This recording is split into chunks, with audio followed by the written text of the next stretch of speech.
If you're tired of getting run over by the ultra meta raid boss that is Doctor Strange, and just think, hey, I could do that. Well, you probably can. He's really not that hard to play, but there are a few things to know before you start dominating lobbies. So my goal for this video is to show you what you need to know to carry with Doctor Strange. This video will be broken down into 3 primary sections: abilities, playstyle, and general tips and tricks. Feel free to skip around. I'll try not to waste too much time just reading the ability descriptions, because anyone can hit F1 to read what they do. I'll mainly be focusing on how to best utilize each ability and provide tips for each one. Starting off with some credentials. I'm currently a Celestial Vanguard main. Doctor Strange is my second most played character with over 40 hours of in-game playtime across multiple accounts. Your left click, Daggers of Danak, shoots 5 projectiles per charge, doing 18 damage per projectile. There's a damage fall off to this starting at 10 meters and maxes out at around 1/3 of the total damage at 20 meters. The max distance for your projectiles here are 30 meters. You should always be animation canceling between your left clicks and on your reloads. This doesn't slow down the speed of your attacks at all, so there's really no reason not to do it. Don't sleep on just how much damage you can do with your basic attack plus melee combo. With just your left click plus melee, you can almost 2-shot squishies, dealing 120 damage with every rotation. And this is without even considering the crazy burst damage from your E. You're a huge threat to low health targets and can easily punish out of position enemies. You can basically think of it like a threat zone around yourself. If a support player comes within about 10 to 15 meters of you, you should be able to get on top of them and take them out. Within this range, your left click does max damage, you can melee weave, and you can burst them with your E. Unless they have some ability to escape, or they have their teammate bail them out, they should die every time they're in this range. Animation canceling with your shield is very effective, especially when taking space, but remember to keep in mind the delayed shield recovery time. Your shield won't start recharging until 1 second after you release it. So if you're spamming your shield too much, you won't be able to recharge it at all. Shield of Seraphim is your right click. This is the best shield in the game by far. It's absolutely massive and has a huge health pool. With this shield, you basically have 1350 health, with 700 of it being regenerative. This shield is what makes Strange one of the most consistently strong tanks in the game. One of the best tips I have for your shield is to never let it fully break. Normally, your shield will start regenerating 1 second after you release it. But if your shield breaks entirely, it'll go on a 3-second cooldown, in which time you and your team are extremely vulnerable. Although even when on cooldown, your shield value will still tick up after breaking. So the reasoning behind this is because if your shield breaks entirely, you won't be able to save your team from enemy abilities. There's no penetrative damage through shields in Rivals, so you can block any single instance of damage regardless of the amount with your shield. So for example, even if your shield is at 1 health, you can still fully block Iron Man ult. This is why, unless you're guaranteed to die otherwise, it's better to lower your shield when it gets very low on health. Then you can pull it out at any moment if you happen to need it. Similarly, sometimes it's better to keep your shield down until the last second when trying to block key abilities. For example, if Magneto is ulting, you can keep your shield down while he's holding his ball. Bait him to throw it as if you won't block it, then bring out your shield at the last second to negate it entirely. E. Maelstrom of Madness. This ability right here is why I always come back to Strange when I need to carry the front line. It just does such great burst damage on such a low cooldown. In my opinion, it's probably the strongest non-ultimate tank ability in the game right now. It's on an 8-second cooldown, which means you can be using it multiple times per fight. You receive 3.4 charge per tick of your primary fire, so about 17 charge if all 5 projectiles hit. This is not affected by damage fall off. You also receive a flat 10 charge per melee you hit. In terms of the actual damage it deals 1.3 damage per tick of dark magic. So this means it does 65 damage at 50 charge and 130 damage at 100 charge. There's also significant damage fall off on this ability. The damage fall off starts at 5 meters and maxes out at 8 meters, which is the max range, with 70% damage reduction. This means you essentially want to be in melee range whenever you're using this. Your E provides the majority of your kill pressure, so you want to be scouting for opportunities to assassinate enemies with this constantly. Basically, whenever your dark magic reaches above 50, you should be looking around for any low health enemies or backliners that are out of position. You can essentially one-shot many squishies with a fully charged E plus left-click melee. Just this small combo can potentially deal 250 damage on its own. Of course, you'll often just have to dump your charge into the enemy frontline because no one else is in range, and you don't want to get hit with the anti-heal. For those less familiar with Strange, you receive a debuff that prevents you from receiving heals if you stay at 100 dark magic for too long. This is indicated by the purple outline around your health bar. It kinda goes without saying, but this anti-heal is pretty nasty and can get you killed pretty easily. You want to avoid this at all costs. You can always avoid the anti-heal by just monitoring your dark magic. If your E is on cooldown and your charge is nearing 100, you just stop dealing damage for a second or two until you're able to use your E. Also, remember there's leeway here because the debuff doesn't kick in right as soon as you hit 100. You have a few seconds. Another part of this debuff is your charge will start uncontrollably dissipating regardless of the damage you deal.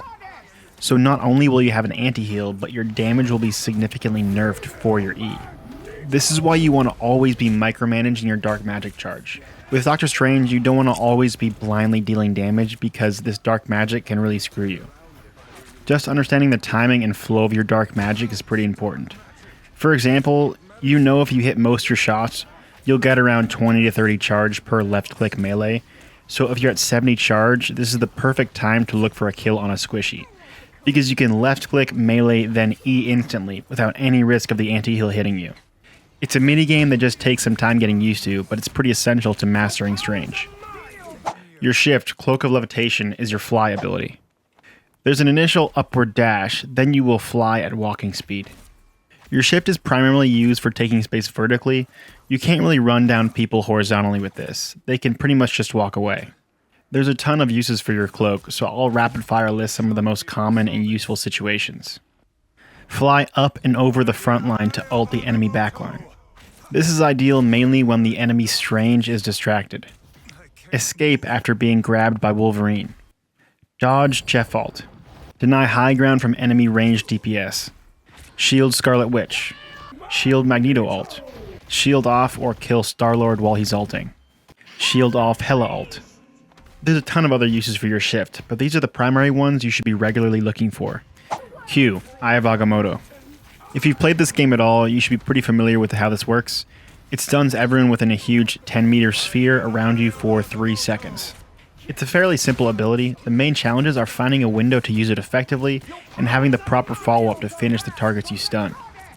The biggest tip I have for your ult is to always make sure you have your E off cooldown, also have high dark magic charge when going for an Agamotto play. When your enemies are stunned by your eye, they take double damage from your E. This is because your E hits the target and the target spirit. This is how you get those big multi-kills on their entire backline. Of course, there are times when you won't be able to have a charged E ready, but in those situations, just try to make sure your team is in LOS to help follow up. Pentagram of Harala, aka your portal. This is the single most hardware-taxing, computer-crashing ability in the game. You create a two-way portal connecting 2 locations for 20 seconds on a 3-minute cooldown. The way I look at it, there are 4 primary uses for your portal. 1 is to transport your entire team to a location, to expedite travel and/or to contest the objective from a different angle. 2 is to block off or trap the enemy from or into a certain passageway or sightline. This would include doing things like blocking or trapping spawns. 3 is create an off-angle window to attack enemies or give angle for flank play. This would be like setting up a turret in front of a portal, or portaling plus using Scarlet Witch ult. Then number 4 is countering the enemy Strange portal.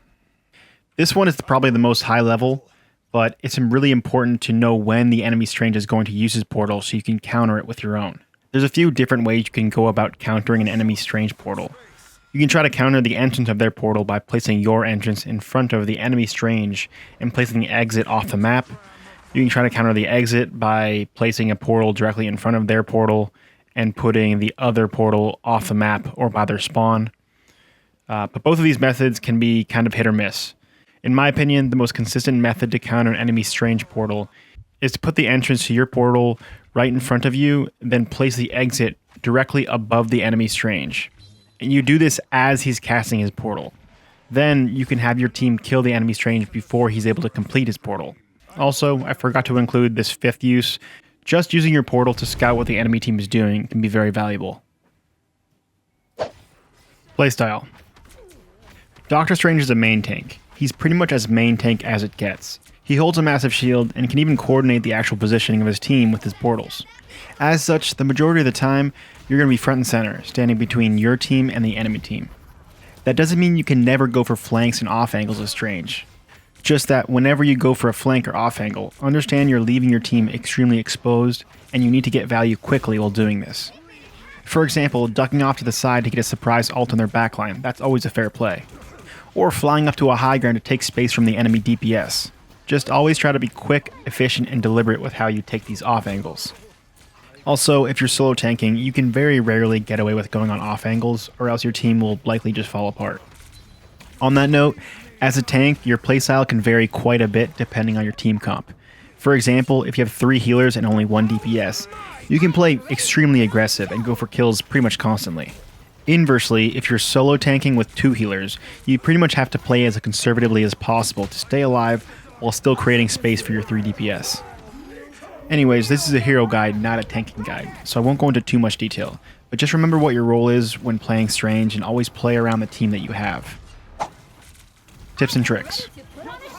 With a fully charged E, you can kill many squishy characters right through support ults like Luna and Cloak, because your E will deal 260 damage instantly. Here's a list of heroes that have 250 HP that this will work on.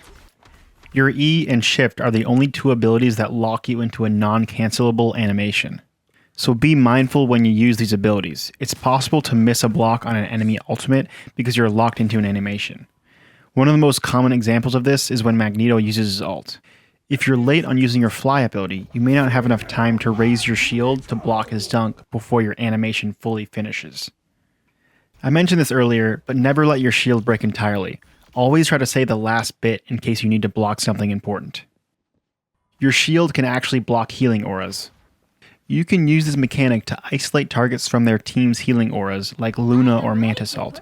Then you'll still be able to kill them even when the ult is still active. Don't use your shield if you don't need to. This is a mistake I see a lot of Stranges making. If you're not in immediate danger, and your healers have clear LOS on you, you can just walk forward without using your shield. As a tank, taking quote-unquote trash damage is actually good for your team, so you can charge support ults. Also, leaving your shield down more often gives it time to recharge for when you actually need it, while also providing free ult charge for your supports. Of course, when you do this, you're also giving free ult charge to the enemy team, but generally speaking, support ults are the strongest in the game and provide the most potential value. So this is typically a worthwhile trade, especially if you're taking space while taking damage. That being said, this doesn't apply to when you're actively trying to shield for your team. Even though you're a tank, take advantage of LOS often. This applies to pretty much all tanks. It puts a lot of pressure on your healers if you take constant damage. If you're trying to stabilize in a fight, it's alright to hold a defensive position to give your healers a chance to reload and reposition. Always keep an eye on the enemy Strange when you know he has ult. If you've played Rhine in Overwatch before, you may remember the mind games that comes along with the Rhine versus Rhine matchup. The same principles apply with Strange versus Strange. Don't let him behind you, and don't let him fly over you. Of course, there are plenty of characters that can cancel or push away Strange, but it's first and foremost your responsibility. In the same vein, you should be looking for opportunities for when their Strange is distracted to stun their backline. That's all the tips I have for now. If you have any tips I didn't mention, let me know in the comments. If you want to see more Rivals guides like this, be sure to like and sub. Also, follow me on Twitch if you want to see some live Vanguard gameplay. That's all for now. Thanks for watching.